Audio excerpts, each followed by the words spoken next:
आप दोनों ने अपनी वोट अपील कर दी है। अब मैं चाहता हूं कि अब सब काम हो जाए और अब सबको पूरा हक दिया गया है। और मेरा निवेदन है घनश्याम जी, प्रेम शुक्ला जी, आप दोनों से कि अब हम लोग आना चाहते हैं। मैं मुद्दे पे आना चाहता हूं। मुद्दा क्या अतीकुर रहमान जी? अतीकुर रहमान जी, बात ये क्यों हो रही है? क्या ये सत्य नहीं है कि 7 अप्रैल 2022 को रामनवमी के कुछ समय पहले ही दुर्गा अष्टमी, हनुमान जयंती, महावीर जयंती जब हुई थी राजस्थान के अंदर, तो वहां पे हिंदू जो फ्लैग्स है उनको बैन कर दिया गया था? और क्या ये सत्य नहीं है कि कर्नाटका की सरकार हिंदू मंदिरों से टैक्स लेने की बात कर रही है और वक्फ प्रॉपर्टीज के जो बजट को बढ़ा रही है? तो जब ये भेदभाव होता है तो ये तुष्टीकरण नहीं है तो क्या है अतीकुर रहमान जी? भारत सबका है, इक्वल, हिंदू मुस्लिम सिख ईसाई सब। अतीकुर रहमान जी। सही कहा प्रदीप जी आपने। मैं बहुत आदर पूर्वक सिर्फ आधा मिनट लेना चाहूंगा आपका। 1 मिनट लीजिए आप। बहुत सही कहा आपने। और इसी के मद्देनजर हम सरकारें चुनते हैं, चाहे वो असेंबलीज में हो चाहे पार्लियामेंट में हो, ताकि ये जो मुद्दे हैं, जो ज्वलित मुद्दे हैं, इनको on the floor of the legislature solve किया जाए, not on the floor of a campaign, election campaign के थ्रू।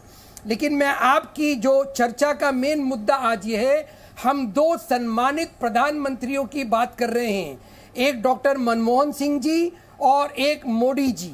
जब 2 प्रधानमंत्रियों के सामने एक डेटा आता है प्रदीप जी, और वो ये डेटा कहता है कि तमाम अल्पसंख्यक, minorities, schedule caste, schedule tribe, और आपने खास तौर से पारसीज का जिक्र किया, जब आप तमाम माइनॉरिटीज की बात करते हैं और ये तमाम माइनॉरिटीज के अंदर government, semi government, local, cooperative sector, banking sector, judiciary के अंदर मुसलमानों का रिप्रेजेंटेशन एससी और एसटी से भी कम है।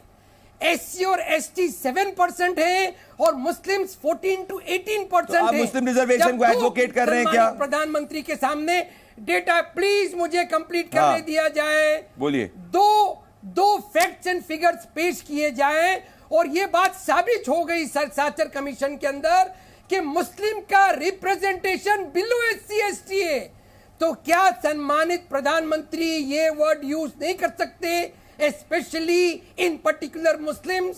तो आप क्या गलत था? अच्छा, मेरा क्वेश्चन है, एससी एसटी से भी गया गुजरा फिगर था। तो आप एडवोकेट कर रहे हैं जो डॉक्टर मनमोहन सिंह ने कहा। My point. आप कह रहे हैं कि आप तो आप मुस्लिम रिजर्वेशन एडवोकेट कर रहे हैं? एक सेकेंड, क्या आप मुस्लिम रिजर्वेशन एडवोकेट कर रहे हैं? Not on the religious lines, but on the economic and social backwardness of the Muslims. नहीं, हमको रिलीजियस रिजर्वेशन नहीं चाहिए। नहीं तो क्या चाहिए आपको? नहीं कैसे? तो आप क्या चाह रहे हैं कि तो आपने हाउ विल इट हैपन? नहीं, अगर इकोनॉमिक के आधार पर तो गरीब का जो भी धर्म होगा, गरीब है, उसको जैसे सरकारी स्कीम्स के अंदर जो चीज मिलेगी। पर आप क्या एडवोकेट कर रहे हैं? बड़े इंपॉर्टेंट पॉइंट है, मैं चाहूंगा सब इस पे फोकस करें। आप क्या कह रहे हैं कि जो मुस्लिम्स हैं उनको एससीज, एसटीज और ओबीसीज के अंदर इंक्लूड किया जाए? क्या कह रहे हैं आप? आ रहा हूं गरिंदर जी। रिप्रेजेंटेशन किसका कितना है? एससी एसटी 7% होने के बाद भी उनका 4% रिजर्वेशन है। गवर्नमेंट सेक्टर में, सेमी गवर्नमेंट में, जुडिशरी में, पुलिस में। तो आप चाह रहे हैं इसका कितना है? 2%, 1.15%। आप रिप्रेजेंटेशन देखिए। और तो आप बेसिकली कह रहे हैं, आप ये कहने की कोशिश कर रहे हैं कि अगर मुसलमानों का कम है तो उनके लिए रिजर्वेशन लेजिस्लेचर्स के अंदर भी होना चाहिए, गवर्नमेंट इंस्टीट्यूशंस के अंदर भी होना चाहिए। यस, क्योंकि वो लायबिलिटी बन जाएंगे अगर आप इतनी बड़ी बात है नेशन के ऊपर। आप क्या चाहते हैं? आप एक स्ट्रेंथ चाहते हैं। This is exactly what Jinnah said. उसको लायबिलिटी बनाना चाहते हैं। जी न्यूज़।